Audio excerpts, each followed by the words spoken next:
사무엘하 22장은 다윗의 성전가라고 알려졌으며 이 내용은 바로 시편 18편의 내용과 같은 내용의 말씀입니다. 그래서 오늘 이 사무엘하 22편을 저와 같이 지금 현재 성경을 읽으시는 분은 지금 내가 이거 시편을 읽은 거야, 사무엘서를 읽은 거야, 이렇게 헷갈릴 수도 있습니다. 다윗이 자신이 살아왔던 한 평생을 돌아보면서 하나님께서 자기에게 베풀어 주신 은혜에 감사하면서 하나님 앞에 올린 그런 노래라고 말씀드릴 수 있습니다. 그래서 이 22장에서 다윗은요, 자신의 이 감사의 노래를 시작하기 전에 먼저 1절에서 이렇게 말씀하고 있죠. 같이 한번 읽어볼까요? 여호와께서 다윗을 모든 원수의 손과 사울의 손에서 구원하신 그날에 다윗이 이 노래의 말씀으로 여호와께 아뢰어. 그러니까 이 1절 끝에 이 노래의 말씀으로 여호와께 아뢰어 이르되, 자, 이 말씀은 다윗이 이렇게 노래의 말씀으로 하나님께 아뢰 수밖에 없는 그런 이유가 있다는 것입니다. 다윗의 일평생을 한번 여러분 우리가 돌아본다면 한마디로 다윗은요, 정말 한평생 전쟁과 일관된 그런 삶을 살았던 삶이다, 이렇게 말씀드릴 수 있습니다. 엊그제 제가 사무엘하 이 서두에 이런 말씀드렸죠. 다윗이 가는 곳곳마다 승리를 거두었다, 이런 말씀. 다윗이 하나님의 궤를 옮겨와서 그리고 기도를 잘해서 가는 곳곳마다 승리하게 된 것이라고 결론을 내리기보다 하나님께서 창세기 12장에 아브라함에게 약속하신 것을 이루기 위해서 다윗이 가는 곳곳마다 승리를 하게 하셨다. 제가 이렇게 넓은 의미로 그렇게 말씀을 드렸는데, 정말이지 여러분, 다윗의 책으로는 골리앗을 이길 방도가 없는 것 아닙니까? 하나님은 이새의 7 아들을 통해서 골리앗을 물리치게 하신 것이 아니라 존재감 없는 말째 아들 바로 이 다윗을 통해서 골리앗을 물리치게 하신 것이죠. 이 골리앗과의 전쟁 이후로 다윗은 일평생 정말 수많은 전쟁 가운데서 이렇게 지내고 전쟁 치르고 또 전쟁 치르고 전쟁 경험했던 것이 너무너무 많죠. 제가 어릴 적에 친구들이랑 이제 전쟁 놀이를 많이 했는데요. 사실 전쟁 놀이에서는 실제 피를 흘리고 죽는 사람은 없지 않습니까? 근데 실제 전쟁은 다른 겁니다. 전쟁은 뭐가 달려 있습니까? 목숨이 달려 있는 거예요. 진짜 목숨이 달려 있는. 이 목숨이 달려 있는 전쟁을 할 때 어떻게 두려워하지 않고 그렇게 전쟁에 감당할 수가 있겠습니까? 사람 목숨이 하나밖에 없는데, 오늘 이 시편 22편과 사무엘하 22장과 시편 18편은요, 한마디로 자신이 두려워하지 않고 전쟁에 임할 수 있었던 비결이 무엇인지 보여주는 그런 성경이라고 저는 말씀드리고 싶습니다. 그래서 2절부터 시작되는 다윗의 성전가는 한마디로, 야, 이렇게 고백하면 이길 수밖에 없겠구나, 이런 생각을 오늘 새벽에는 해보았습니다. 2절 보시면요, 여호와는 나의 반석이시요 나의 요새시요 나를 건지시는 자시요. 3절, 내가 피할 나의 반석의 하나님이시요 나의 방패시요 나의 구원의 뿌리시요 나의 높은 망대시요 그에게 피할 나의 피난처시요 나의 구원자시라. 나를 폭력에서 구원하셨도다.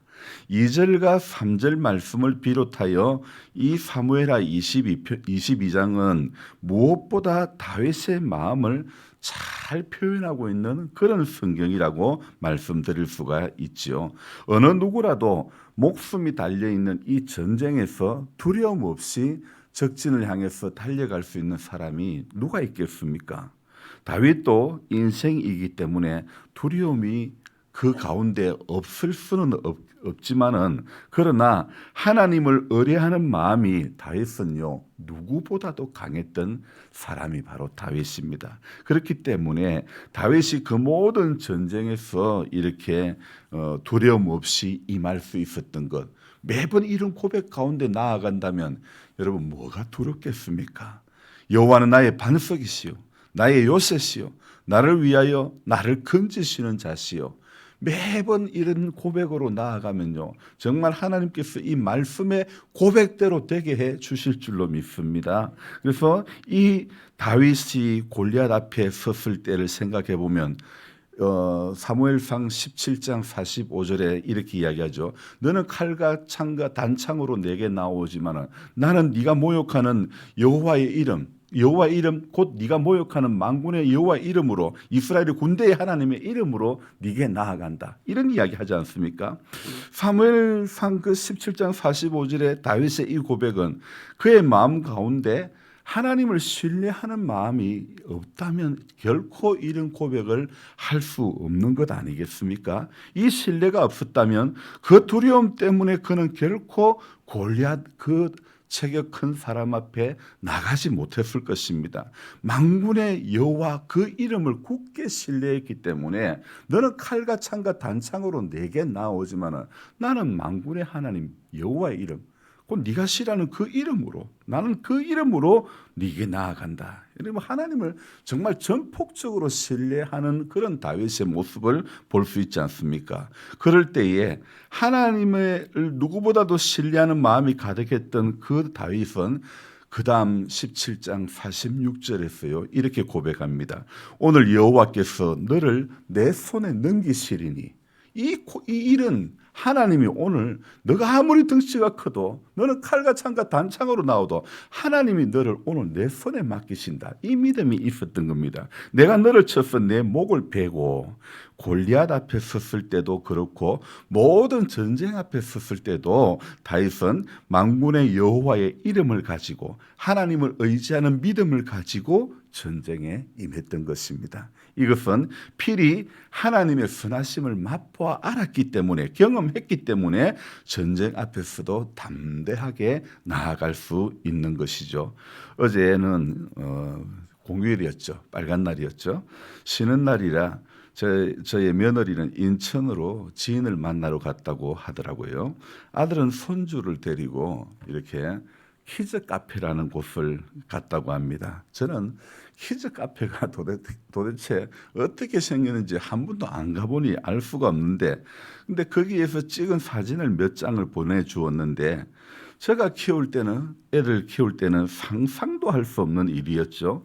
놀아도 동네 공터에서 흙을 만지고 놀았기 때문에 저의 제가 아기를 키울 때는 정말 상상할 수 없는 일들인데 요즘은 전부 귀하신 자식님들을 몸에 흙 묻히는 것도 묻게 하는 것도 싫고 안전하게 하고 싶어서 이런 카페로 돈을 내고 가서 놀아주는 거죠. 그래서 그 보내준 영상에 의하면 경사로를 아기가 올라가는데 부모도 놀라지 않고 아기도 놀라지 않고 내려오는데도 그냥 쉽게 내려오는 거예요. 전부 거기에 있는 구조물들이 에어로 되어 있는 그런 구조물들이기 때문에 넘어져도 하나도 아프지가 않는 거예요. 그냥 안전한 거예요. 그래서 이 손주를 보는 아들도 그렇고 또 이 아기도 키즈 카페에서 놀면서 하나도 두려움이 없는 거예요. 사방으로 전부 에어 주머니가 다 되어 있으니까 넘어져도 아프지 않는 것을 경험하니까 제 마음대로 뛰노는 거예요. 그래서 혼자 경사로를 올라가도 보통 같으면 에휴, 위험해 가면 안 돼. 제가 그럴 때는 입이야 그랬는데요. 늘 그렇게 위험하다고 그랬는데 그 키즈 카페 앞에서는 그 안에서는요. 어떤 곳을 올라가도 부모는 멀찌감치 쳐다보고만 있는 거예요. 왜 웬만해서는 다칠 일이 없기 때문에 저는 그것을 새벽에 오늘 생각해 보면서 우리가 하나님을 신뢰하는 마음이 이렇다는 것입니다. 넘어져도 하나님의 말씀이 인생의 충격을 흡수해 줄 줄로 믿습니다. 오늘 30절 말씀으로 한번 가봅시다. 내가 주를 의뢰하고 적진으로 달리며 내 하나님을 의지하고 성벽을 뛰어넘나이다. 31절 하나님의 도는 완전하고 여호와의 말씀은 진실하니 그는 자기에게 피하는 모든 자에게 방패시로다. 32절도요. 여호와 외에 누가 하나님이며 우리 하나님 외에 누가 반석이냐? 하나님은 나의 견고한 요새시며 나를 안전한 곳으로 인도하시며. 아멘. 오늘 이 22장의 고백들은 하나같이요. 이거 전부 어디에서 나오는 겁니까? 하나님을 전적으로 신뢰하는 그 고백에서, 그 신뢰하는 믿음에서 나오는 그런 고백들 아니겠습니까? 다윗이 가는 곳곳마다 전쟁에서 승리를 얻게 된 것이 제가 큰 의미로서는 아브라함에게 약속하신 것을 이루기 위함이라고 생각했던 것이고, 또 좀 인간적인 해석을 해본다면, 인간의 공로를 약간 덧붙여 말씀을 드린다면, 오늘 이 다윗 편에서 좀 찾아본다면 저는 다윗이 누구보다도 하나님을 신뢰하는 다윗의 그 마음을 우리 하나님께서 이쁘게 보셨기 때문에, 그래서 하나님께서 가는 곳곳마다 이기게 해 주신 줄로 믿습니다. 그래서 오늘 저는 이런 생각을 해보았습니다.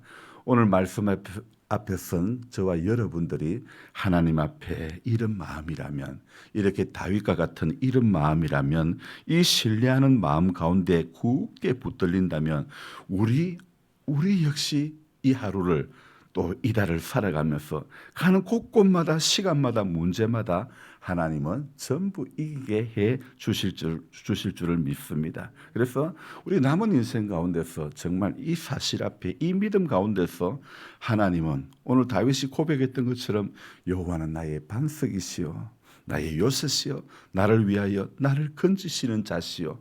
날마다 우리가 하나님을 굳게 신뢰하는 이 신뢰하는 마음에서 이 고백으로 나아가면 하나님은 저와 여러분들의 삶 가운데서 늘 우리가 어떤 충격이 오고 어떤 문제가 오더라도 하나님의 말씀이, 선포한 그 말씀이 우리에게 다가오는, 우리에게 닥쳐올 수 있는 모든 문제들을, 충격을 다 흡수해 주시고 하나님께서 평안의 길로 열어주실 줄로 믿습니다. 기도하겠습니다. 좋으신 하나님 아버지, 하나님께서 귀한 한 날도 우리를 이 땅에 호흡할 수 있도록 생명을 연장시켜 주심을 감사합니다. 이 날도 하나님, 오늘 이 다윗의 성전가를 보면서 우리가 깨달아야 될 것은 하나님을 신뢰하는 그 믿음이 오늘 다윗과 같은 오늘 이런 우리들이 되어야 하는 것을, 무엇보다도 하나님을 누구보다도 철저하게 신뢰했던 그 고백의 이 성전가, 다윗의 성전가는 우리 모두가 고백해야 될 성전가인 줄로 믿습니다. 다윗의 이 고백이 오늘을 살아가는 우리들 모두에게도 동등하게 고백되어지게 해주시고, 그래서 하나님 아버지, 다윗이 하나님을 신뢰했던 그 마음, 그 믿음이 오늘 우리 가운데서도, 오늘 우리 임기교회 한 분 한 분 가운데서도 이 신뢰가, 하나님을 향한 이 신뢰가 결코 끊어지지 않기를 원합니다. 하나님 외에 누가 여호와 외에 누가 하나님이며 우리 하나님 외에 누가 반석이냐? 하나님만이 우리의 하나님이시고 반석이 되시는 줄로 믿습니다. 하나님은 오늘도 우리 인생의 견고한 요새가 되시며 안전한 곳으로 인도해 주시는 하나님인 줄로 믿습니다. 우리 역시 하나님을 굳게 신뢰함으로 이날 하루도 믿음으로 출발하는 하루 되게 하여 주시옵소서. 삶의 여정 가운데서 닥쳐오는 문제도 하나님의 말씀이 우리 안에 있으면 모든 그 말씀이 우리를 능하게 하시고 이기게 하시고 하나님 결국은 복되게 해 주실 줄로 믿습니다. 너희가 내 안에 있고 내 말이 너희 안에 있으면 무엇이든지 구하라, 그러면 이루리라. 주님 말씀 늘 붙잡고 하나님 이기는 자, 하나님이 이루게 하시는 것을 우리가 경험하는 하나님의 사람들이 다 될 수 있도록 도와주시옵소서. 오늘은 하나님 주의를 사모하며 우리 안에 나 준비하는 하루 되기를 원합니다. 하나님, 배고플 때 음식을 이렇게 먹어야지, 배고플 때 잡다한 걸 먹는 것보다도 음식을 먹어야 되는 것처럼, 밥을 먹어야 되는 것처럼 우리 영적으로 다른 어떤 것의 맛에 도취되어서 하나님 말씀의 맛을 경험하지 못하는 어리석음의 길을 걸어가지 않게 도와주시옵소서. 사모하는 마음으로 준비하며 기도하며 우리 모두가 그 마음으로 이 하루를 보낼 수 있도록 도와주시옵소서. 감사하며 예수님의 이름으로 기도드리옵나이다. 아멘. 간절한 마음으로 주여 부르고 기도합니다. 주여, 주여, 주여. 좋으신 하나님 아버지, 고맙고 감사드립니다. 하나님 선한 손길을 기대합니다. 하나님 함께해 주심의 은혜를 기도하며 기대합니다. 주의 사랑 가운데 오늘 모두가 또 붙들림 받게 해 주시옵소서. 하나님 도와주시옵소서. 말씀